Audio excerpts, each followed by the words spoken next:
The thing about sculpting is I really do believe anybody can do it. It's not a case of you have to be a born sculptor. As long as you're reasonably good with judgment, that's all you'll ever need. You don't even have to be a good drawer. You know, art isn't a thing, I don't think. It's a totally different thing altogether. There was a time when I couldn't sculpt, and I wouldn't even attempt to sculpt because I just didn't think I could do it.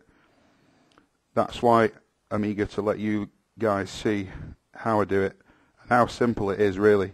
There's nothing special in what I'm doing. It's just such a simple technique.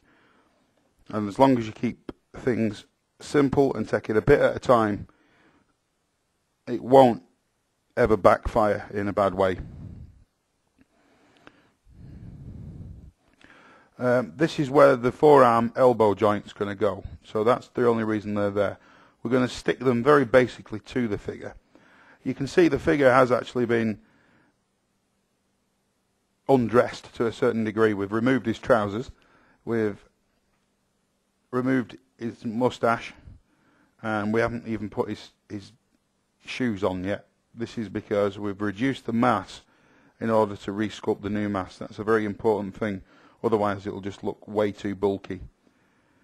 I've got the good old green stuff mixed up there, as you can see. I've already started filling it. This is going to eliminate all those gaps, and we're actually going to sculpt some new anatomy onto this. So the technique for actually filling the gaps is just squash in a sausage of green stuff. The gaps are quite big on this, but just scrape off any excess with a nail. Don't worry if it goes into or onto the surrounding areas at all. It won't affect it. These are the clay shapers, if you remember. We're just going to use this flat one to tease it into the joint all the way up and again under there.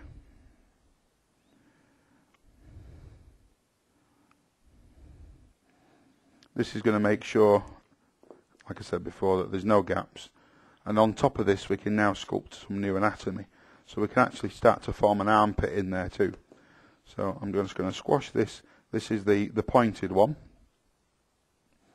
Just going to squash that in. We can actually start to form a bit of an armpit in there. Now this is so simple, you'll want to do it all over your figure. Because I know I did when I first discovered how to do it.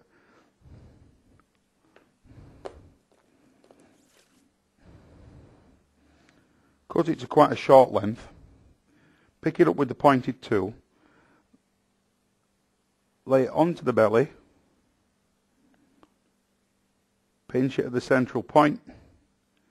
Bring one side up and bring the other side up.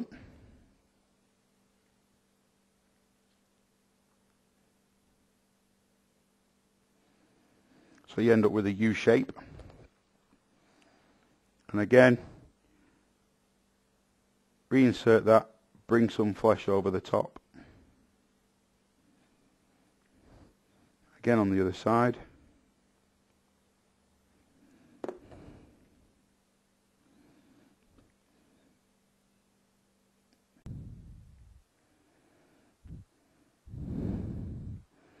Once all those areas are filled in, I'm now going to start smoothing it. Now I'm just going to wet the tool. I should mention that for lubricating the tool I always just use spit. It may not sound very nice, but it is a cheap commodity and it's probably about the best lubricant I've ever found. You can actually buy biodegradable lubricants, and I've even heard of people using earwax, but I really wouldn't recommend that. So I always find spit is a very good option. At the end of the day, it's only you that's going to be touching the model. Keep your stroking motions with this stuff along and around any contours. Keep it all quite fluid, and that way it won't cause any problems with brush streaks or anything like that. And once you give it a good spray with the matte black and white combination, they won't ever be seen. Finally, I'm just going to make some more of them veins for up the forearm. Just going to roll out some more green stuff. roughly about the same size for the main vein this time.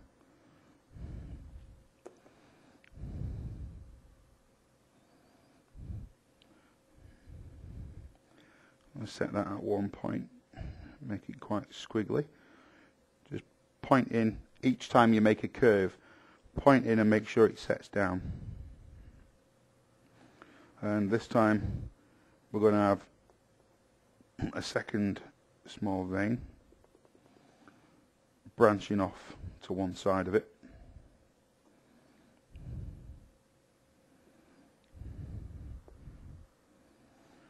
And again,